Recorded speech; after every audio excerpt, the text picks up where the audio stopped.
Hey, it's Will with an in-studio update. I've updated the schedule for this podcast, so I'll start recording on Mondays and Tuesdays and publish those Mondays or Tuesdays.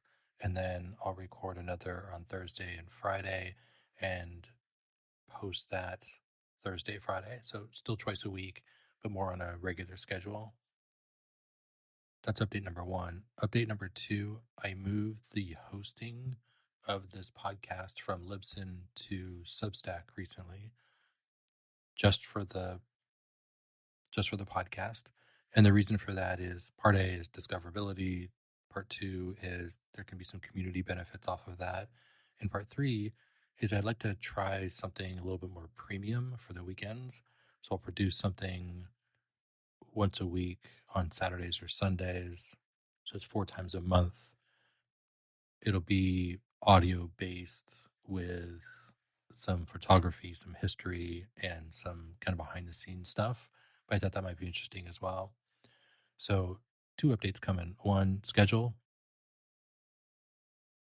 Two, the hosting, which you probably, if everything went right, you didn't realize anything had changed. That's it. On with, this is Tuesday's update. So a little after 6:30 a.m. and the skies have that really light blue fade to them. Total clear skies. The residential buildings on the right are still pretty dark. There's a couple of spattered lights on in some of the bigger buildings.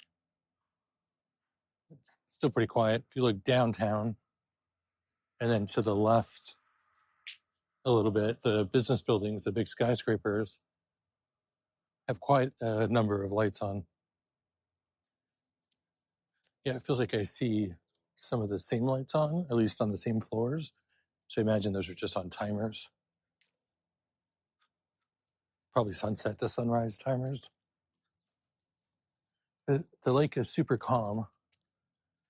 So I'm guessing that the wind is going to be pretty quiet today. Lots of ducks on the lake. And the sun is, you could see in the horizon that the sun's probably 25 minutes away from peeking over the east side. And the park is busy for a Monday. It must have just been a long weekend with Thanksgiving on Thursday. Definitely busier this morning. Yeah, the leaves are coming off the tree. The trees more and more, which makes the trees with leaves stand out even more so. You got a big, bright, exploding yellow tree that's just on the other side of Sheep Meadow. It's sitting under a street lamp. So it's got that kind of pop feel to it. The other part, when I come around the corner and into that clearing, I mean, the skyscrapers used to be hidden behind some of the trees. Not today. Probably not for the next couple of months. Yeah, like the JP Morgan building. Yeah, that's totally visible now. It's almost like they took a skyscraper that was sitting in front of it and removed it. You can see some of the condensation coming out of some of the building tops, which makes it look more like a chimney smoke coming out. And they're still taking down the Thanksgiving Day parade stands and barriers. Yeah, I'm coming up to 66 here out of the park. Let's see how far along they've gotten. Yeah, looks like they did a good job. We've got most of the stands down, probably up to like 72nd.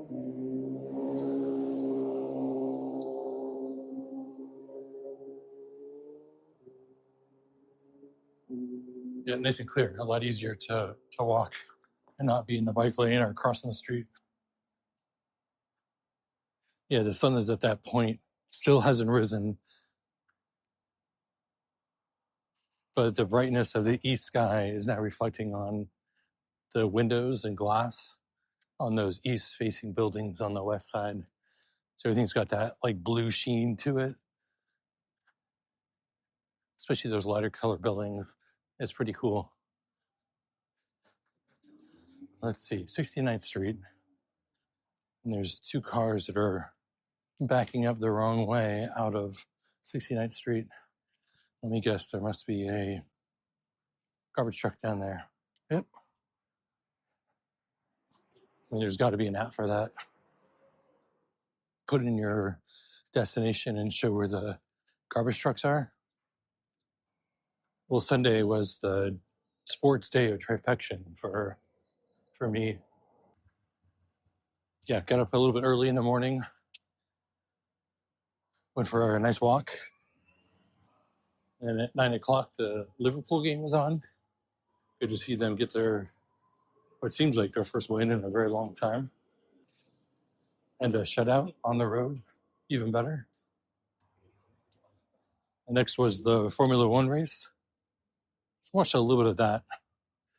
I'll be honest with you, the Formula One season hasn't been all that great, hasn't really been all that competitive. Like the races themselves just haven't been all that fun to watch. Yeah, maybe it's just that like qualifying is now the exciting part of the race.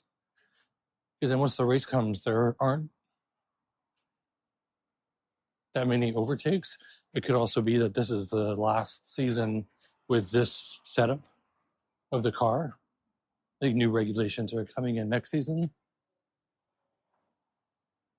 Yeah, just this season's been blah. I think if there's an exciting part of this season, it's that Apple is taking over the Formula One distribution. Wonder what they're going to do with the broadcasters. But that should be good. I canceled my F1 TV subscription this year just because the races were so boring. Since I have an Apple TV subscription, I'm excited that it'll be on Apple TV next year.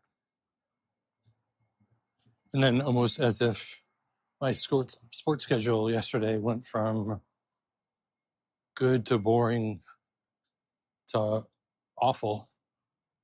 I watched or listened to the Browns 49ers game.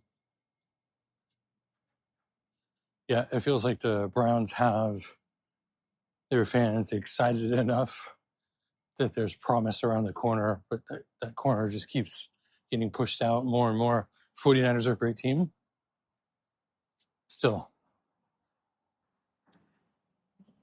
So one of the things I read yesterday in the morning was the Ferrari approach in F1. The Ferrari approach to the 2026 season, which is when all the new regulations will come in for cars, no DRS. I think the width of the cars are smaller or more narrow. And it's been interesting and, kind of good timing to read Adrian Newey's How to Build a Race Car book.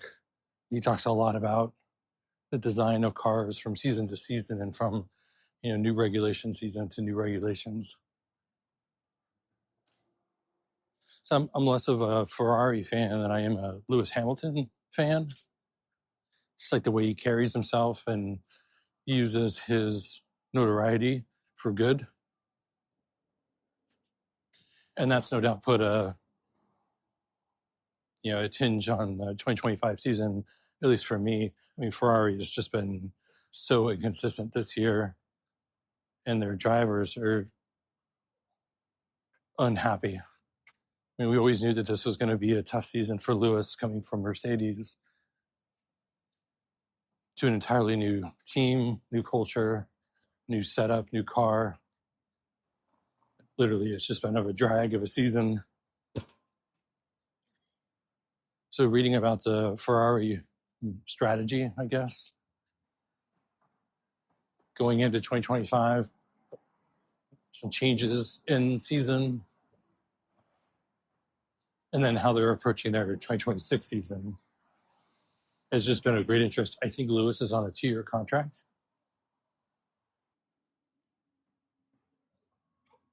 And this year, both Ferrari and Lewis have not been competitive, at all. He's missed out in Q2 a number of times this year, which is just unheard of for someone like Lewis. So reading this article about their 2026 strategy, they basically conceded that they've given up on 2025, that they started their planning for 2026 and their focus for 2026 early. They thought it made sense, given all the new regulations that were coming in, all the changes that were happening. Start early and try to get a jump on the competition. But that focus, maybe even that extreme focus on 2026, meant that they literally gave up on 2025. They made no in-season changes. I shouldn't say no. They didn't make any more in-season changes to the car for 2025. Mainly because their 2025 season is now dedicated to 2026. So as competitive as these racers are, both him and Leclerc had to realize that this is it for us in 2025. I don't know when that actually happened. You can certainly tell it's been definitely a couple of races. Maybe they gave up after the mid-season races. Austin, maybe even before Austin. Anyway, that made me think about this time of the year, and at least in the B2B enterprise-focused organizations, from a seller's perspective, which includes, downstream operations, includes upstream marketing, which includes customer support, the whole deal. Things start going quiet. The selling season normally ends probably a week before Thanksgiving. It may bleed into the end of the first full week of December, depending on where contract conversations are being had. But in general, from a messaging, positioning standpoint, you're probably more focused on brand as an organization and starting to look forward to the beginning of the selling season of the next year of 2026. So what's fascinating about that is, where does your focus go? When do you start making that complete shift in focus to kicking off the new year with a bang, so you can close as many deals as early as possible to pull through that revenue as long as you can throughout the year? Much like Ferrari, do you start early and just basically say, look, sales team, your focus is on closing the deals that are currently open and maybe managing, maintaining those deals that are early in the pipeline through the end of the year and most likely through the first 2 weeks of January? And if that answer is yes, that's where you're going to shift your focus. When do you shift that focus? Knowing November is going to be a quiet month, do you start making and shifting that focus in October so your team can start looking at your kind of lead generation campaigns, working with the sales team for a January kickoff? You stretch that out until November, knowing that there's going to be a lot of downtime. Your team members are going to be out across the organization. Clients are going to be out. Key contacts are going to be out. That gives us more time to focus on starting developing those plans for 2026, building that creative. What resources are available during that time? So just that thought process of, when you start early, do you forego, it's a trade-off. Do you forego possible leads coming in at the end of the year that you could leverage in the beginning of the year? Or is your focus on current clients at the end of the year to celebrate the year with more lead generation activities coming in the beginning of next year? And then when do you shift that plan, that process? I don't think F1 got it, or I don't think Ferrari got it right this year. Let's hope their 2026 focus pays off early.